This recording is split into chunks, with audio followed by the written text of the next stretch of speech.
기도하겠습니다. 하나님 감사합니다.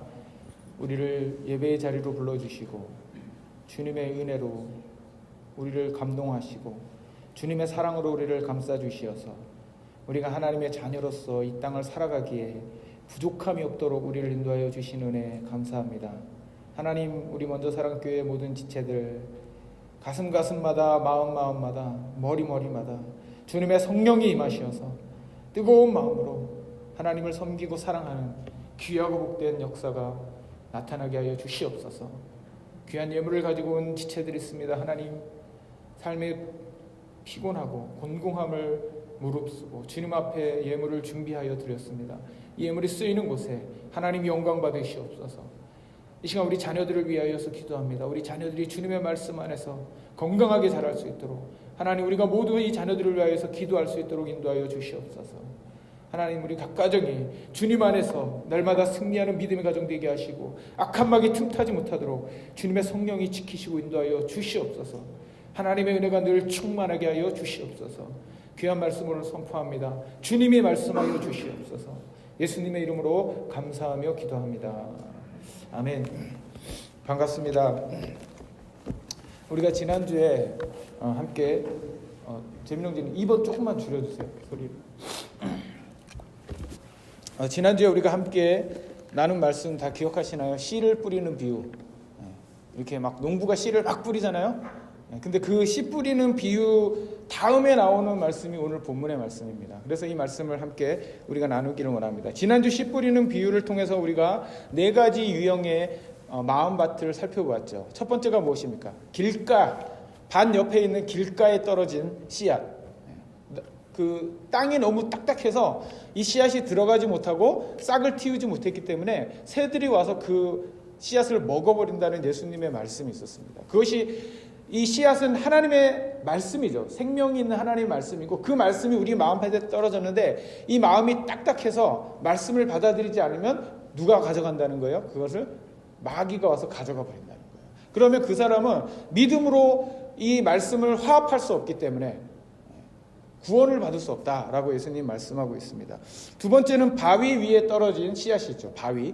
우리 바위에 떨어지면 어떻습니까? 바위에서 싹이 나지만 습기가 없어서, 물이 없어서 햇볕이 찌면 금방 말라서 죽어버리죠. 우리가 처음 말씀을 받을 때는 기쁨으로 확 받습니다. 그런데 우리가 말씀의 뿌리가 없기 때문에 열매를 맺지 못하죠. 그래서 시련이 다가오면 이 예수님을 떠나버리고 믿음을 포기해버리는 그런 사람들이 있습니다. 그것을 향해서 예수님 말씀하시는 것이죠. 세 번째는 가시덤불입니다. 가시덤불과 함께 이 씨가 막 자라요. 그래서 자라는 것 같고 줄기도 자라고 뭐 싹도 나고 잎도 나지만 문제는 이 가시가 이 식물의 기운을 막아버려서 열매를 맺지 못하고 그냥 자라기만 하는 거예요. 가시가 무엇입니까? 염려. 우리가 이 세상에 살아가면서 하는 염려들, 또는 물질주의, 물질로만 살아가려고 하는 그런 마음들, 또는 쾌락주의, 내가 이 세상 살면서 즐기리라 이런 마음으로 살아가는 그 마음 때문에 하나님의 말씀이 들어가서 생명을 잉태해서 자라긴 하지만 그런 것들이 눌러버려서 열매를 맺지 못하는 그런 그리스도를 향해서 예수님 말씀하신 것이죠. 네 번째는 좋은 밭에 떨어진 말씀. 저는 우리 교회 성도들이 다 이 좋은 밭이 되기를 주님의 이름으로 축원합니다. 우리 마음밭이 좋은 밭이 돼야 돼요. 깨끗해야 돼요. 마음이 오염되어 있으면 안 됩니다. 어떤 사람들입니까? 인내함을 가지고 하나님 말씀대로 살려고 노력하는 사람들. 하나님 말씀대로 사는 게 쉬우면 성경에 인내하라고 말씀하지 않아요. 그렇죠? 여러분 다 살아봐서 아시잖아요. 쉽습니까? 어렵습니까? 어렵죠. 말씀대로 사는 게 어렵습니다. 그러니까 주님이 뭐라고 말씀하시냐면 인내함으로 기다려라. 하나님의 때가 있다. 그렇게 기다리면서 말씀대로 열심히 살면 하나님께서 그 열매를, 이 말씀의 열매를 주렁주렁 맺게 하신다 그랬는데 100배의 열매를 맺게 하신다 그랬습니다. 어떤 본문에는 30배, 60배, 100배라고 말씀하시죠. 자, 하나님의 말씀의 열매를 맺힌다라는 것은 우리가 알겠는데 그럼 그 말씀의 열매가 무엇인가? 뭐 어떤 열매를 말하는 것인가? 말씀대로 살았더니 뭐 사업이 잘 되고 자녀들이 잘 되고 그런 열매인가? 예수님의 가르침을 우리가 누가복음 1장에서부터 쭉 따라오면서 보면 예수님이 우리에게 가르쳐 주신 것이 있습니다. 그것이 무엇입니까? 천국 시민이 어떻게 살아야 되는가? 하나님의 나라의 백성, 하나님의 자녀는 어떤 가치관을 갖고 살아야 하는가? 그것을 가르쳐 주신 것이죠. 그렇기 때문에 지금 8장에 와서 예수님께서 씨 뿌리는 비유를 통해서 열매 맺기를 원하는 그 말씀의 열매는 무엇과 연관이 있을까요? 앞에서 예수님께서 가르쳐 주신 그리스도인의 삶의 가치관. 우리 그리스도인들이 하나님의 나라의 삶의 원리로 살아가게 되면 하나님께서 이 땅에 그것을 통하여서 열매를 맺게 하시겠다라는 거예요. 아멘이십니까? 여러분, 우리의 본향은 어디입니까? 우리가 영원히 살아가야 될 곳이 어디입니까? 이 땅입니까? 아니면 하나님의 나라입니까? 하나님의 나라죠. 그렇죠? 우리는 이 땅에 나그네로 사는 거예요. 나그네. 제가 이스라엘에 배낭여행을 6개월 정도 다녔습니다. 배낭을 메고 이렇게 한 15리터, 20리터 정도 되는 배낭을 메고 거기다가 온갖 짐을 다 넣었어요. 그리고 제가 이제 테니스를 좋아해갖고 테니스 라켓도 꽂고 갔습니다. 그거를 메고 뭐 중동이랑 유럽이랑 다 돌아다녔어요. 얼마나 짐이 되는지 모릅니다. 그게 배낭 하나가 얼마나 무거운지 몰라요. 집에 있으면 안 갖고 다녀도 되는데 나그네로 다니니까 다 갖고 다녀야 돼요.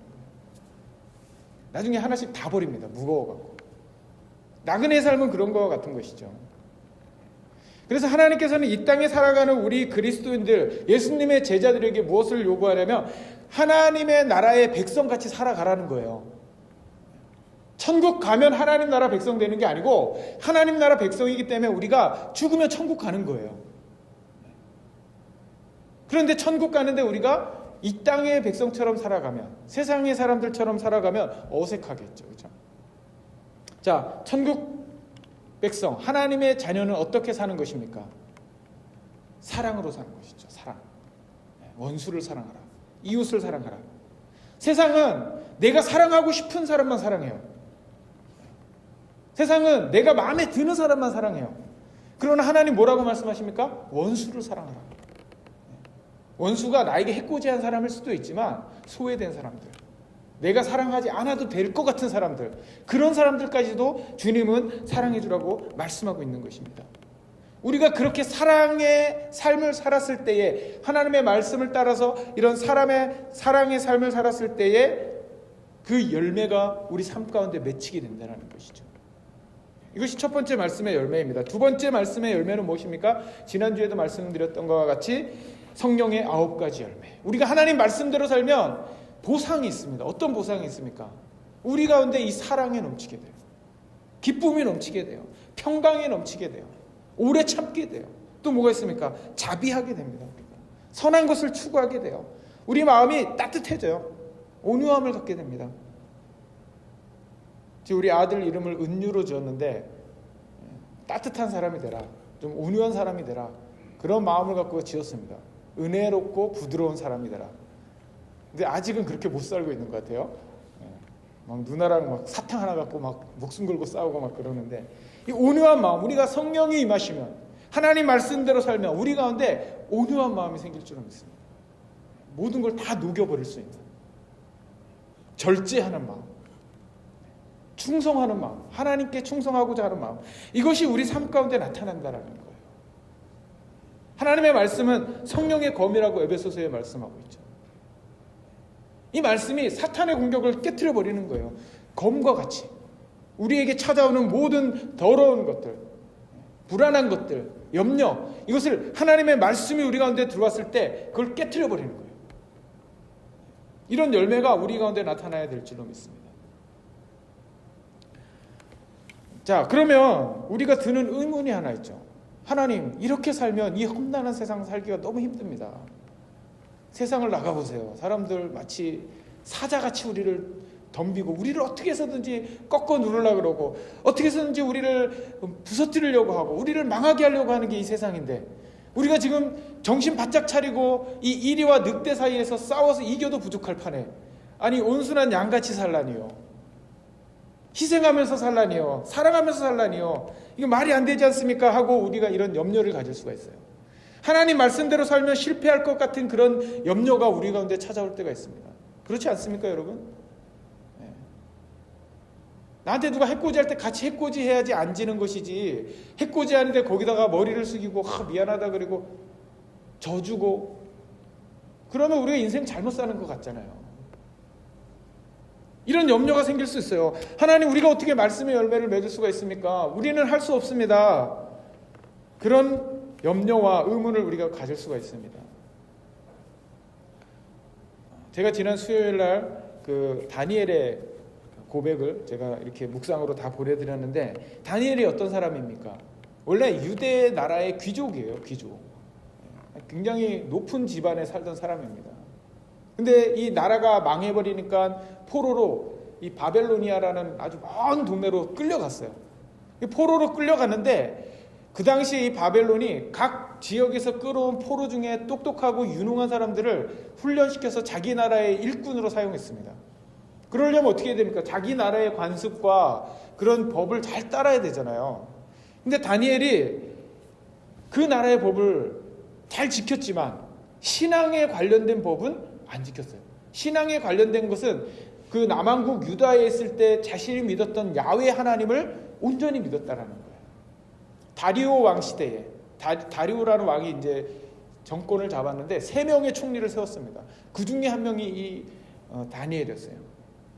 근데 다니엘이 정직하고 사람 앞에 정직한 게 아니고 하나님 앞에 정직하게 행하니까 사람이 보기에도 정직한 거예요. 그러니까 이 다리오 왕이 다니엘에게 전권을 줘서 나머지 2명은 좀 밑으로 내리고 다니엘을 최고 권력자로 세우려고 했습니다. 그걸 누가 알았을까요? 이 나머지 2명이 그걸 아는 거예요. 이 2명의 총리가 그것을 알고 이제 시기해갖고 다니엘을 이제 끌어내려야겠다. 왕의 신뢰를 깨트려 버려야겠다. 이런 마음을 가지고 다니엘을 이제 점검하기 시작했죠. 근데 다니엘이 워낙 정직하게 하니까, 워낙 일을 꼼꼼하게 잘 처리하니까 이 책 잡을 게 없는 거예요. 흠 잡을 게 없는 거예요. 그런데 다니엘에게 약점이 하나 있었습니다. 그것이 무엇입니까? 유일하신 하나님, 야훼 하나님을 섬기는 거예요, 이 다니엘이. 근데 블레셋이 아니고 바벨론은 다신론을 믿는 나라잖아요. 그래서 이 2명이 꾀를 냈습니다. 어떤 꾀를 냈습니까? 자, 왕에게 가서, 왕이시여, 한 달 동안, 뭐 평생이 아니고 한 달 동안 다른 신에게 기도하거나 예배하는 사람은 사자굴에 던져놓읍시다. 왕이 자기를 칭찬하고 좋게 하니까 좋잖아요. 그러니까 도장을 꽝 찍어줬어요. 인장을 찍었어요. 이 왕이 한번 인장을 찍으면 그것은 왕도 바꿀 수가 없습니다. 근데 다니엘이 어떻게 했습니까? 그 조서에 인장이 찍힌 것을 알고서도 하루에 3번씩 예루살렘을 향해서 기도하던 그 자기의 삶의 형태를 바꾸지 않고 한 달만 참으면 되는데 참지 않고 어떻게 했습니까? 문을 활짝 열어놓고 창문을 활짝 열어놓고 예루살렘을 향해서 기도한 거예요. 무슨 말입니까? 나 잡아가시오, 나 갖다 사자굴에 집어넣으시오, 이런 얘기잖아요. 그걸 지켜보고 있던 이 2명의 총리가 왕에게 이 다니엘을 고소합니다. 저 다니엘이 법도를 어기고 지금 자신이 믿는 하나님에게 기도하고 있습니다. 그러니까 왕이 자기가 도장을 찍어놨으니까 어쩔 수가 없죠. 사자굴에 던져버립니다. 하나님의 기적적인 방법으로 이 다니엘이 사자굴에서 구원을 받죠. 사자들이 배가 고픈데도 다니엘을 물질 않았어요. 그리고 결론적으로는 이 다니엘이 다리오 왕 밑에서 가장 높은 자리에 올라서 그 바벨론을 다스리게 됩니다. 자신의 믿음을 지키려고 목숨을 걸었던 이 다니엘, 하나님의 말씀을 지키기 위해서 자신의 삶을 바쳤던 이 다니엘, 우리가 본받고 싶은 믿음의 1순위에 있는 사람이잖아요. 자, 다니엘을 누가 높여주셨습니까? 하나님이 높여주셨죠. 하나님이 이 다니엘을 높여주신 거예요. 사람에게 인정받으려고 하지 않았지만 사람들이 인정한 거예요. 왜 그렇습니까? 하나님께서 이 다니엘을 인정하신 것입니다. 오늘 본문의 말씀을 우리가 한번 살펴봤으면 좋겠습니다. 누구든지 등불을 켜서 그릇을 덮거나 평상 아래에 두지 아니하고, 무슨 의미입니까? 등불을 켜면 그것을 침대 밑에다가 이렇게 갖다 놔갖고 안 보이게 하는 사람들이 있습니까? 등불을 켜갖고 그릇으로 덮어버리는 사람 있습니까? 없죠. 등불을 켜면 어떻게 합니까? 가장 잘 보이는 곳에, 가장 높은 곳에 올려놓죠. 왜 그렇습니까? 들어오는 사람들이 깜깜한 방에 들어오면 앞이 안 보여서 넘어지기도 하고 다치기도 하고 물건을 집을 수도 없으니까 등불을 켜서 그 방을 밝히는 거예요. 깜깜한 방을 걸어가면 어떻게 됩니까? 우리 넘어지잖아요. 부딪히잖아요. 상처가 나잖아요. 깜깜한 길을 걸어가면 어떻게 됩니까? 함정이 있는지 거기 돌뿌리가 있는지 우리가 구분을 못하기 때문에 넘어지는 것이죠. 지금 이 세상은 이 깜깜한 방과 같은 거예요. 이 세상에 사는 사람들은 옳고 그름을 구분하지 못합니다. 무엇이 옳은지 그른지 구분할 수가 없어요. 며칠 전에 지구 종말 시계라는 것이 있습니다. 여러분들 아시는지 모르겠는데 지구가 종말하기까지 얼마나 남았는가? 몇 초 남은지 아세요? 지금 지구가 종말하기까지 100초가 남았습니다. 100초. 100초가 남았는데 최근에 20초가 앞당겨져서 100초가 남은 거예요. 그 전에는 2분이 남았었습니다. 120초. 1947년에 이 학자들이 핵 폭탄을 막 만드니까 지구가 멸망하겠구나. 그래서 이제 지구가 멸망할 그 시간을 계산해 갖고 앞당기기도 하고 뒤로 물러가기도 합니다. 근데 최근에 20초가 당겨졌어요. 이게 100초밖에 안 남은 거예요. 지구 멸망이 가까워졌다라는 얘기입니다. 그런데 세상이 어떻게 그 위기감을 느끼고 있습니까? 지구가 멸망하니까 우리 이제 좀 군비를 감축하고 무기를 없애고 평화롭게 지내자, 그렇게 하고 있습니까? 아니죠. 더 지금 무기를 열심히 만들고 있죠. 더 사람을 죽이는 그 무기를 열심히 만들고 심지어는 그 폭탄이 지구를 멸망시켜 버릴 수 있는 그런 핵폭탄을 열심히 만들고 있죠. 이 사람들이 앞을 보지 못하는 거예요. 어두운 눈을 가지고 있는 거예요. 깜깜한 세상에 살고 있는 것입니다. 최근에 우리 그 코로나 바이러스가 막 번지면서 일본 정부가 몰래 후쿠시마 원자력 발전소에서 나온 폐수를 바다에 버리기 시작했습니다. 태평양 바다에. 그게 흘러 어디까지 가겠어요? 흘러 이 시애틀 앞바다까지 올 거예요. 저는 그렇게 생각합니다. 물론 뭐 아주 많은 양이 오진 않겠지만 계속 버리면 태평양이 오염되고 그러면 사람이 살 수 없는 것이죠. 그걸 누구나 다 알고 있습니다.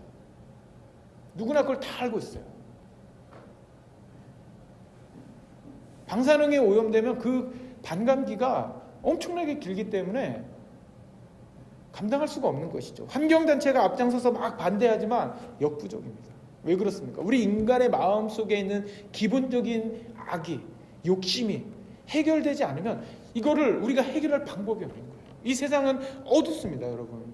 우리 앞날을 바라보면 어두워요. 지구가 멸망의 시간으로 점점 다가가고 있어요. 과학이 발달하면 발달할수록 사람들은 그 과학을 통해서 더 어두운 세상을 만들어가고 있습니다. 어둠을 밝히기 위해서는 무엇이 필요합니까? 등불이 필요하죠. 등불. 여러분, 등불을 켜면 이 등불이 빛이 나면서 빛을 밝히게 되는데 이 심지는 타들어가는 것이죠. 심지는 타들어가는 거예요. 하나님께서 오늘 우리에게 뭐라고 말씀하시냐면 너희가 등불이라고 말씀하시는 거예요. 등불. 그리스도인들이 이 세상을 밝혀야 되는 등불이라는 거예요. 등불을 밝히면 어떻습니까? 사람들이 등불을 바라봅니까? 아니면 등불에서 발하는 빛을 보고 사물을 바라봅니까? 빛이 비치면 그 빛을 통해서 반사돼서 나오는 사물을 구별하게 되는 것이죠. 오늘 그리스도인들이 이 빛과 같은 삶을 살라는 거예요. 등불과 같은 삶을 살라는 거예요. 우리가 빛을 비추면 우리가 영화롭게 되는 게 아니에요. 우리가 영광을 받는 게 아니에요. 자기가 희생되어지는 것입니다. 초를 피면 촛불이 점점 타들어가서 초가 없어지죠. 희생되는 것이죠. 그 빛을 통하여서 세상이 하나님을 보게 되는 것이죠. 그러니까 우리는 어떤 빛을 비추는 겁니까? 하나님을 반사시키는 거예요. 하나님의 성품을 이 세상에 반사시키는 것입니다. 그것이 우리 그리스도인들의 삶이에요. 우리가 이렇게 살면 어떻게 되는 것입니까? 오늘 본문의 말씀해 보니까 이렇게 말씀하고 있습니다. 우리 다 같이 읽어보겠습니다. 16절 말씀. 여기 좀 띄워줄 수 있어요? 이것 때문에 안 되구나. 제가 읽겠습니다. 자, 16절 말씀 후반절에 뭐라고 말씀하고 있냐면 등경 위에 두나니 이는 들어가는 자들로 그 빛을 보게 하려 함이라. 등경 위에 두나니 등불을 비춰서 그릇으로 덮거나 침대 밑에 놔두는 게 아니고 이것을 램프스탠드 위에다 올려놓는다는 거예요. 높은 데다가. 누가 올리는 것입니까? 하나님께서. 우리가 빛을 비추기 시작하면 하나님께서 높은 곳으로 올리신다는 거예요. 왜? 올려야지 보이니까. 올려놓지 않으면 보이지 않으니까. 우리가 하나님의 빛을 비추기 시작하면 하나님께서 우리를 올려주신다는 거예요. 왜 그렇습니까? 올려놔야 보이니까. 이 세상이 어두워질수록 작은 빛만 비춰도 그 빛이 비치는 곳이 환하게 될 줄로 믿습니다. 어두운 곳일수록 빛이 더 밝게 빛나게 되는 것이죠. 요즘 세상이 어두워지기 때문에 우리가 인내하면서 하나님의 말씀대로 살려고 노력하는 그 삶이 바로 이 등불이 되는 삶이라는 거예요. 그렇게 살아갈 때 누가 높이신다라는 거예요? 하나님이 우리를 높여주신다라는 거예요. 왜? 올려놔야지만 보이니까. 믿습니까, 여러분? 자, 두 번째 말씀. 숨은 것이 장차 드러나지 아니할 것이 없고 감추인 것이 장차 알려지고 나타나지 않을 것이 없느니라. 이 말씀이 있습니다. 무슨 의미입니까? 숨은 게 드러난다는 것이죠. 숨어 있는 것이. 제가 신시내티에 처음 개척을 했습니다. 개척을 하면 이제 교회가 생기는 걸 알려야 되잖아요. 사람들에게. 여기 교회가 있습니다 하고 알려야 되잖아요. 어떻게 알리면 됩니까? 옛날에는 막 전단지 나눠주고 막 신문에 광고하고 그랬는데 요즘은 지도에다가 여기 교회가 있다는 걸 딱 알려놓으면 사람들이 찾아와요. 지도를 보고. 그래서 처음에 이제 제가 젊으니까 이 테크놀로지를 이용해갖고 지도에다가 올리고 막 인터넷 홈페이지 만들어서 올리고 막 그랬습니다. 그래서 사람들이 막 오는 거예요. 근데 왔다가 다 가는 거예요. 전화를 하면 안 받습니다. 막 피해요. 그래서 제가 가만히 생각해 봤어요. 왜 그럴까? 제가 착각을 한 거예요. 교회의 본질은 알리는 데 있는 것이 아닙니다. 빛을 발하는 것에 있죠. 진리대로 살아가는 것에 있죠. 그래서 제가 그때 생각을 바꿨습니다. 홍보가 중요한 게 아니구나. 하나님 말씀대로 건강한 사역을 하자. 건강한 사역을 하자. 그런 생각으로 바꿨습니다. 말씀대로 하는 교회가 되자. 그렇게 열심히 사역을 했습니다. 지역사회를 섬기고 교회에서 말씀 사역을 하고. 근데 제가 이상한 소문을 들었어요. 어느 날 소문이 들리는 거예요. 우리 교회에 대한 소문이 돌고 있었습니다. 야, 젊은 교회대. 거기 가면 젊은 사람들이 많고 뭐 사역을 열심히 하고 활발하게 움직인데 젊은 사람들 거의 없었거든요. 그런 잘못된 소문이 막 돌기 시작하는 거예요. 우리 교회 현실과 다른 소문이 막 도는 것입니다. 사람이 별로 없는데 사람이 많은 것처럼 막 소문이 도는 거예요. 그리고 나서 그 소문을 제가 듣고 1년 후부터 교회가 막 성장하기 시작했어요. 세상에서 가장 좋은 홍보는 무엇입니까? 어떻게 홍보하는 게 가장 좋습니까? 좋은 소문이 나면 돼요. 전단지 만들어서 돌리는 것도 좋은 방법이지만 좋은 소문이 나면 됩니다. 어떻게 하면 좋은 소문이 나겠습니까, 여러분? 여러분들이 밖에 나가셔갖고 만나는 사람마다 우리 교회 너무 좋습니다. 우리 교회 건물이 너무 좋습니다. 우리 교회 목사님이 너무 좋습니다. 우리 교회 성도들이 너무 좋습니다. 막 얘기하고 다니면 좋은 소문이 날까요? 저는 그렇게 생각하지 않습니다. 저는 그렇게 생각하지 않아요.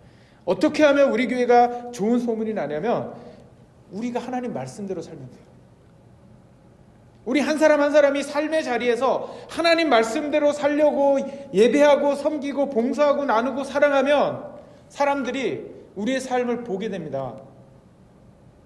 그럼 우리의 삶을 보게 되면 그게 드러나게 되는 거예요. 감출 수가 없는 거예요. 말씀대로 사는 사람은 세상에 감출 수가 없어요. 왜? 드러나게 되기 때문에. 그러면 그 삶을 보면서 사람들이 저 사람은 왜 저렇게 살까? 왜 힘든데 항상 기쁠까? 왜 손해보면서도 정직하게 할까? 자기도 어려운데 왜 어려운 사람을 도우려고 할까? 왜 얼굴에 항상 기쁨이 있을까? 궁금하잖아요. 그렇죠? 여러분 궁금하지 않습니까? 그러면 사람들이 알아보게 되는 거예요. 내가 알려주려고 하는 것보다 내가 알아보려고 할 때 더 많이 알게 되는 것이죠, 여러분. 좋은 소문이 나려면 어떻게 해야 되겠습니까? 우리가 말씀대로 살면 돼요. 우리 교회가 하나님 말씀대로 운영되면 돼요. 하나님 말씀에 가장 중심을 두고 우리 교회가 사역하면 돼요. 여러분들 삶 속에서 하나님의 말씀대로 살아가려고 노력하면 돼요. 그러면 우리가 굳이 나가서 막 홍보하지 않아도 사람들이 알게 됩니다. 그것이 하나님 말씀이죠. 왜? 숨은 것이 드러나지 아니할 것이 없다. 말씀대로 사는 사람은 하나님이 알리신다라는 거예요. 등불을 높은 데 올리는 것과 같이. 가장 좋은 홍보인줄로 믿습니다. 이렇게 살아갈 때 여러분들의 삶이 드러나게 되고 우리 교회가 소문나게 될 줄로 믿습니다. 아멘이십니까? 자, 세 번째. 그러므로 너희가 어떻게 들을까 스스로 삼가라. 굉장히 중요한 말씀이죠. 하나님께서는 어디에 관심이 있는 거예요? 지금 이 말씀을 통해서 우리가 어디에 관심이 있다는 걸 알 수 있습니까? 하나님께서는 우리가 어떻게 듣는지에 관심이 있으신 거예요. 어떻게 들어야 되는가. 그렇죠? 샤마가 뭡니까? 들으라. 하나님은 우리가 듣기를 원하세요. 그런데 어떻게 들어야 되는가? 들을 때 조심하라는 거예요. 스스로 조심해서 들어라. 그러면 우리가 귀를 열었다 닫았다 해야 됩니까? 들어야 될 건 듣고 안 들을 건 안 들어야 됩니까? 그런 의미가 아닙니다. 우리가 들었을 때, 말씀을 들을 때 그 듣는 우리의 마음의 자세를 잘 가져야 된다는 거예요. 학교에서 공부를 할 때 아이들이 잘못 듣는 경우가 있습니다. 선생님이 가르쳐줘요. 이 수학 공식을 막 가르쳐줍니다. 똑똑한 아이들은 수학 공식을 한번 딱 들으면 무슨 의미인지 금방 알죠. 그러니까 어떻게 합니까? 난 이제 저걸 알아. 난 저 공식을 알아.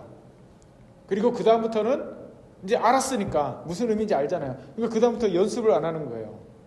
공식을 대입해서 풀어봐야 되는데 안 풀어보는 거예요. 왜? 안다고 생각하니까. 아는 겁니까? 모르는 겁니까? 영어 문법을 배웠어요. 주어 동사 목적어야. 알았어요. 근데 영어를 합니까 우리가? 영어가 막 잘 나옵니까? 뭐가 필요한 거예요? 연습이 필요하잖아요. 연습. 지금 오늘 듣는 것을 조심해라, 삼가하라, 이 말이 그런 의미예요. 듣기만 하는 것으로 끝나는 게 아니라는 거예요. 여러분 잘 들어보세요. 하나님 말씀을 우리가 이해하는 것만으로는 부족합니다. 이해하는 것만으로는 부족해요. 연마해야 돼요. 연습해야 돼요. 그렇지 않으면 이것이 없어져 버립니다. 놀라운 말씀이에요. 오늘 본문의 말씀. 그러므로 너희가 어떻게 들을까 스스로 조심해라. 이해하는 것으로 끝나지 말라는 거예요. 이것이. 왜 그렇습니까? 그 후반절 말씀이 그것을 증거해 주고 있죠. 누구든지 있는 자는 받겠고 없는 자는 그 있는 줄로 아는 것까지 빼앗기리라. 무슨 의미입니까? 내가 있다고 생각했는데 빼앗겨 버린다라는 거예요. 하나님의 말씀을 듣고 이해를 했어요. 원수를 사랑하라. 목사님 설교할 때 들어보니까 말이 되는 것 같아요. 원수를 사랑해야지. 원수를 사랑해야지. 그래, 그렇게 사는 게 맞아 라고 했는데 실제로 원수를 사랑하는 삶을 살아보지 않으면 어떻게 됩니까? 그 말씀은 없어지는 것이죠. 우리가 지난번에 들은 것처럼 예수님께서 주라, 거저 주라. 그래, 거저 줘야지. 그래, 그 말이 맞아. 이해는 했어요. 그런데 한 번도 줘보질 않아요. 그럼 그 사람은 그 주는 것에 대한 기쁨과 감격과 그 주는 것을 통해서 하나님이 주시는 은혜를 절대로 경험할 수 없습니다.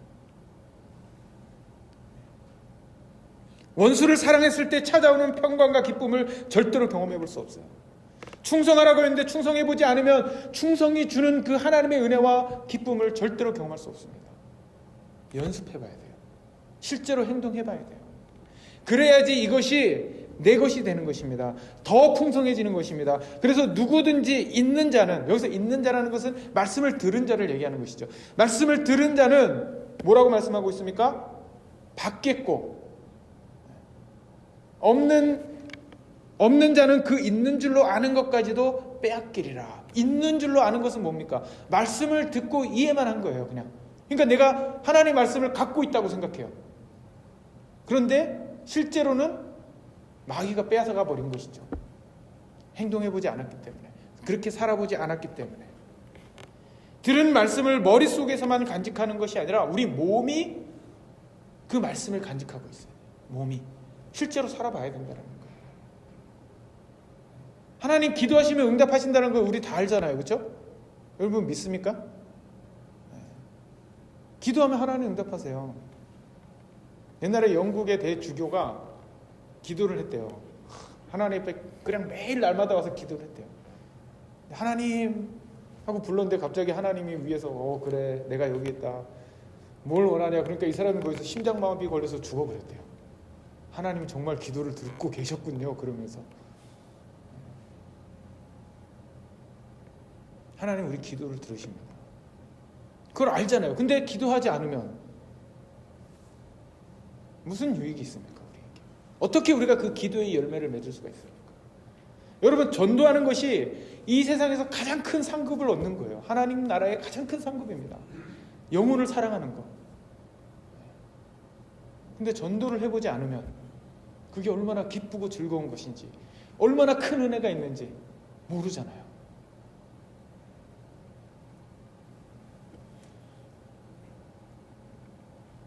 여러분 감동이 아닌 행동을 해야 됩니다. 하나님 말씀을 받고 우리가 감동을 받죠. 거기서 끝나면 안 돼요. 그것이 행동으로 옮겨져야 돼요. 그렇지 않으면 이 감동은 하루가 지나지 않고 사라져 버립니다. 그렇죠? 하루가 지나지 않고 사라져 버려요. 그러나 그것을 행동으로 옮기면 그것이 내 삶 속에 체화되어지기 때문에 날마다 이것이 우리 삶 속에서 풍성해지고 새로워질 줄로 믿습니다. 그럼 어떻게 우리가 행동할 수 있습니까, 여러분? 실천을 해야 되죠. 그렇죠? 실천을 해야 되는 거예요. 행동으로 옮겨봐야 되는 거예요. 근데 처음부터 이만한 목표를 가지면 안 됩니다. 거대한 목표를 가지면 안 돼요. 작은 목표부터 시작해야 됩니다. 주라고 했을 때 내 전 재산을 다 막 내주고 그러면 안 되죠. 그렇죠? 그거 할 수 없습니다. 우리가. 작은 것부터 줘보세요. 기도하세요. 그러니까 2시간씩 기도할 목표를 갖고 하면 안 돼요. 못해요. 10분이라도 앉아서 기도하는 훈련을 시작해야 됩니다. 작은 변화가 일어났을 때 그것이 서서히 하나님께서 우리의 삶 속에서 개인적인 체험을 통해서 하나님이 어떤 분이신가를 우리가 알게 되는 것이죠. 저는 한 영혼을 품고 기도할 것을 연초에 부탁드렸습니다. 여러분 기도하고 계십니까?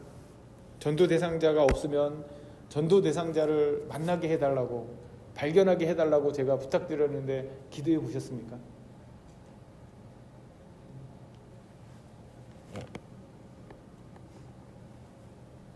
안 해보셨다면 한번 해보세요. 기도해보세요. 밥 먹을 때 잠깐 하셔도 괜찮아요. 왜? 하나님 듣고 계십니다.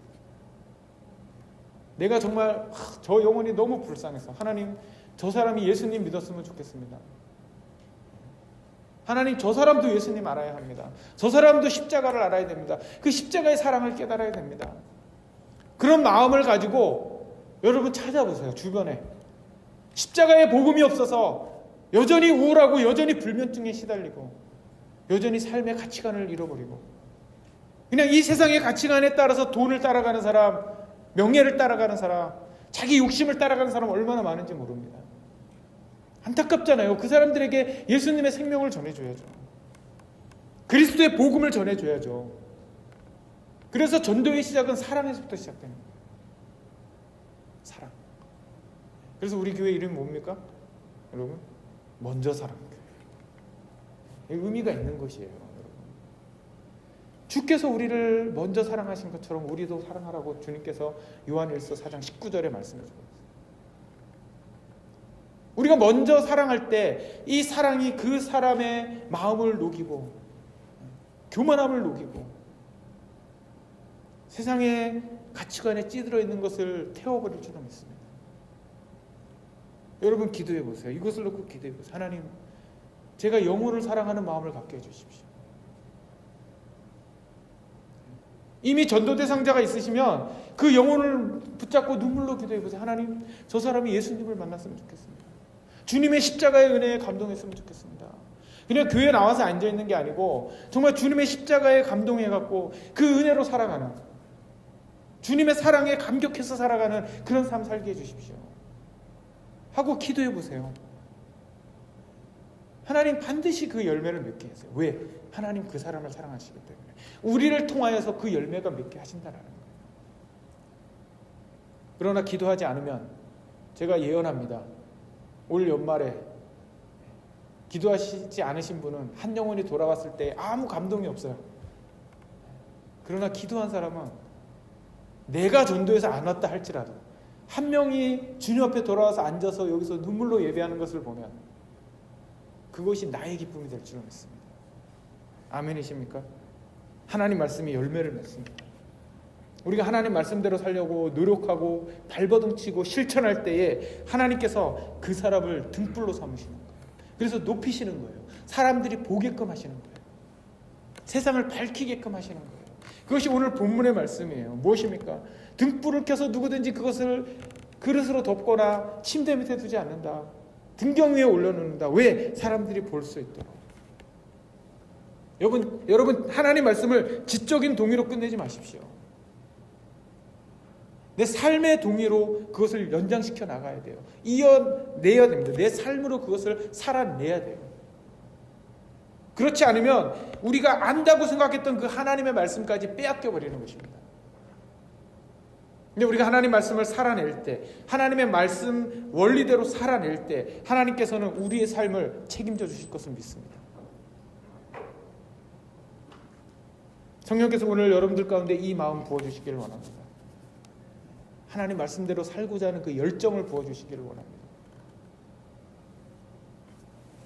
그래서 날마다 이런 간증이 있었으면 좋겠어요.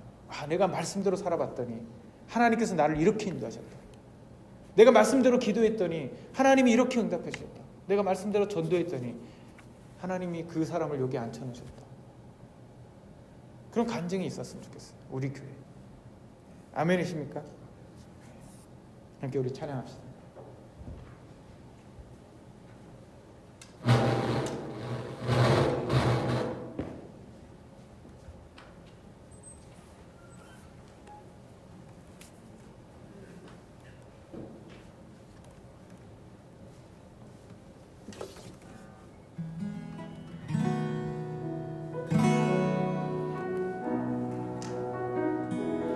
은혜로다 주의 은혜 날 살리신 주님의 은혜라 은혜로다 주의 은혜 날 살리신